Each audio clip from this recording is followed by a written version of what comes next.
Sejam bem-vindos a mais um Viçosa Tech, o programa que vai te deixar por dentro de tudo sobre o mundo da tecnologia das startups. Hoje estamos aqui com Rômulo Balga, o CEO da MaxBot. Seja muito bem-vindo, Rômulo. Obrigado pelo convite aí, muita satisfação em participar do programa. Você que é um empreendedor e uma personalidade muito ativa nesse mundo de inovação aqui de Viçosa, conta pra gente um pouco da sua trajetória, como você começou a empreender, como você entrou nesse mundo. Eu comecei como educador físico aqui em Viçosa, né? Eu vim para cá já formado, tentar mestrado, pós-graduação de uma forma geral.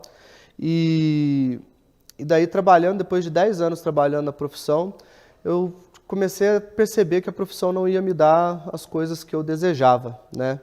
E daí eu encontrei no empreendedorismo uma oportunidade de ter ganhos ilimitados, por mais que muitas vezes a gente trabalha muito mais do que trabalhava quando era funcionário, né? Então, como eu participava de bastante organização de eventos esportivos e tudo mais, eu fui buscar, eu conheci a incubadora através de um evento que foi realizado ali dentro da universidade, e daí eu fui buscar mais informação da incubadora para ver como é que eu poderia participar daquele ecossistema, aprender com quem já estava desenvolvendo as coisas e tal, aqui em Viçosa, né? E na época ainda era tudo meio mato, né? A gente ainda não tinha esse prédio bonito aqui, a gente ficava ali num puxadinho atrás da Funarb, né? E foi ali que a gente começou a desenvolver, foi ali que a gente passou o nosso período de 6 meses de pré-incubação. E daí dentro da pré-incubação a gente conseguiu validar muitas questões sobre o nosso produto da época, né? A gente queria construir um software de cronometragem esportiva, cheio todo tecnológico, cheio de RFID, cheio das tecnologias que existiam ainda muito pouco no Brasil. E quando a gente foi fazer um estudo de viabilidade, a gente mostrou que a gente ia precisar de muito dinheiro para poder desenvolver aquilo. Então, como é prática de qualquer startup, a gente resolveu dar uma pivotada. E daí a gente começou a buscar outros projetos que envolviam aquela tecnologia, o RFID, que foi uma coisa que nós estudamos muito, ficamos muito bons nela, naquela época, né? E daí a gente teve a oportunidade de construir uma biblioteca inteligente no Colégio Dante Alighieri, em São Paulo. Foi um projeto de quase R$1 milhão na época. Então foi um projeto muito legal de participar. E a nossa trajetória começou assim, né? E daí depois a gente veio a ser uma empresa incubada, participamos de todo o período de incubação. Quando a gente incubou já estava de mudança para esse prédio novo, então a gente ocupou uma sala aqui, ficou aqui até 2018, 2019. Nesse período ocorreu a incubação, a gente conseguiu graduar a empresa, depois a gente virou uma empresa residente, e daí ali em 2019 a gente optou por tomar um espaço na cidade, e porque estava muito difícil trazer gente para trabalhar aqui no Centev, né, aqui no parque, né? Então a gente sabe da distância que tem do centro e tudo mais, a gente contratar bolsista lá da UFV e o bolsista trabalhar em horários, em janelas de aula para conseguir vir aqui, para conseguir voltar, era muito complicado, a gente optou por tomar um espaço lá, e daí depois veio a pandemia, a gente virou uma empresa 100% home office, e foi até bom que a gente está crescendo absurdamente hoje dentro do home office, então a gente tem equipe espalhada por todo o Brasil aí, tem sido uma experiência muito legal. Mas a nossa trajetória foi basicamente essa, foi mais de 10 anos de luta, de construção de um negócio. Interessante. E sobre a sua empresa mesmo, a MaxBot, quais soluções ela oferece para o mercado atualmente? Nós somos uma plataforma de atendimento ao cliente, a gente tem uma camada de chatbot. Chatbot é basicamente um robozinho que vai fazendo os direcionamentos. Eu quero falar com o comercial, quero falar com o suporte técnico, quero falar com o financeiro. E daí o robô entende essa dinâmica e distribui esses atendimentos para as pessoas que estão alocadas nesses setores, né?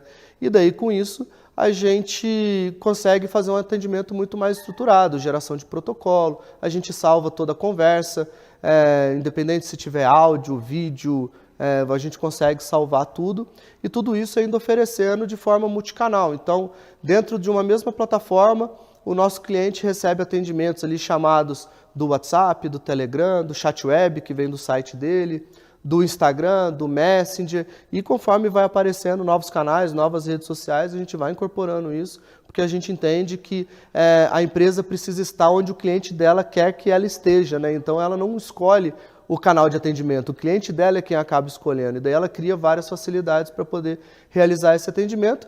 Tudo isso auxiliado numa pesquisa de satisfação que tem ao final de cada atendimento, onde ele consegue ter vários insights que ele pode melhorar a empresa dele como um todo, o produto, o serviço e tudo mais. Então isso é o que a gente tem trabalhado desde 2020. A gente sabe que a vida de empreendedor não é fácil, nem tudo é um mar de flores.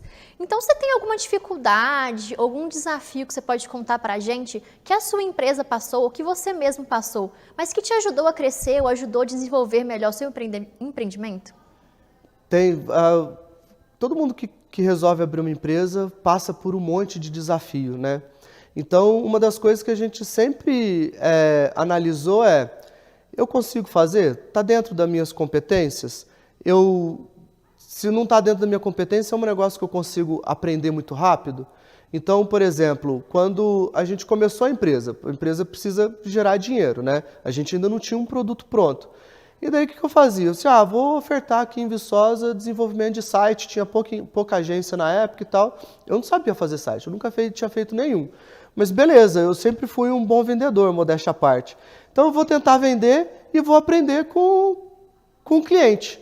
E daí peguei ali uma cópia de briefing da internet, briefei o cliente, fiz tudo e tal. E daí pedi um prazo maior, óbvio, porque eu ia ter um tempo de aprendizagem. E daí eu concluí o site, fiz a entrega. E daí tem alguns sites aí que desde 2010 estão no ar até hoje, né? Então, esses são desafios. Aquele desafio do próprio Colégio Dante Alighieri que eu falei, né? Que a gente construiu a biblioteca. Era um negócio que a gente conhecia a tecnologia RFID, porque a gente tinha estudado muito com ela, mas a gente não tinha testado muito na prática. E daí, quando a gente prospectando, conversando com muitas pessoas e tal, e o Colégio Dante Alighieri é um colégio de mais de 100 anos em São Paulo, ali na beirada da Avenida Paulista, um colégio particular caríssimo em São Paulo, né? Para São Paulo talvez nem seja tão caro, mas se fosse aqui em Viçosa ia ser um absurdo de caro. E daí eles falaram assim, a gente viu aqui, eles acharam a gente na internet, né? Através de artigos de blog que eu escrevi e tal, então eu sempre tentei deixar meu rastro de uma certa forma pela internet para poder conseguir isso. E daí eles olharam assim, a gente está com um desafio aqui de colocar o RFID na nossa biblioteca ainda é uma parada muito manual. Eu vi que vocês mexem com isso e a gente queria saber se vocês podem fazer. Na época eu conversei com o meu sócio e falei, bora lá, né? Vamos fazer. E daí a gente foi estudando, encontrou fornecedor, conversou com o fornecedor, foi visitar a fábrica da 3M, que era o fornecedor que a gente escolheu para eles lá em Campinas e tal. Então foi um projeto muito legal. E foram todos desafios que a gente pegou sem a gente saber se a gente ia conseguir entregar. Então o empreendedor precisa ter muito disso, precisa ter muito vontade de aprender e estar disposto ao risco, porque a gente podia queimar totalmente o nosso nome ali naquela hora, né? Então a gente pegou um cliente que estava precisando muito de uma solução como essa, porque daí foi um projeto relativamente grande, foi o maior projeto que a gente fez naquela época, né? E a gente aprendendo nesse processo todo. Então, nossos desafios foram sempre assim. E hoje a gente continua enfrentando desafios. A gente participa de muito programa de inovação aberta, né? Que as grandes empresas têm tido demandas, desafios e tudo mais. E daí, por exemplo, o programa governamental, a Junta Comercial daqui de Minas Gerais é um cliente nosso hoje da MaxBot. E daí ela tinha lançado o desafio, preciso melhorar o meu atendimento ao cliente. Só que nesse caso a gente já tinha a solução para poder entregar. E a gente precisava só fazer alguns ajustes, então foi um desafio mais fácil. Mas a vida do empreendedor, de uma forma geral, ela é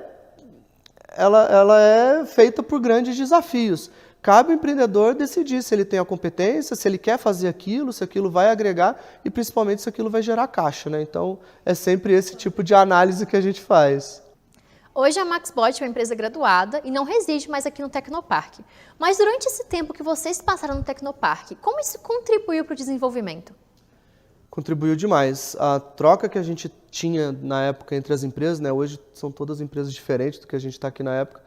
A troca que a gente tinha entre as empresas era um negócio muito forte e é uma parceria que continua até hoje, né? Então, se eu ligar para o Igor lá da Jungle, da Gessuas, né? Ele me ajuda no que eu precisar e tal. Então, essa troca, essa convivência com outros empresários que estão em níveis mais altos que a gente, empresários que estão começando, que a gente acabava apoiando, isso tudo sempre foi uma grande ferramenta de desenvolvimento de todos os negócios que tem aqui dentro. Então, Rômulo, muito obrigada pela presença novamente. Obrigado, e fica à vontade para compartilhar as suas redes sociais com o nosso público. Quem quiser seguir a gente lá, tem o nosso Instagram da MaxBot, @maxbot.com.br.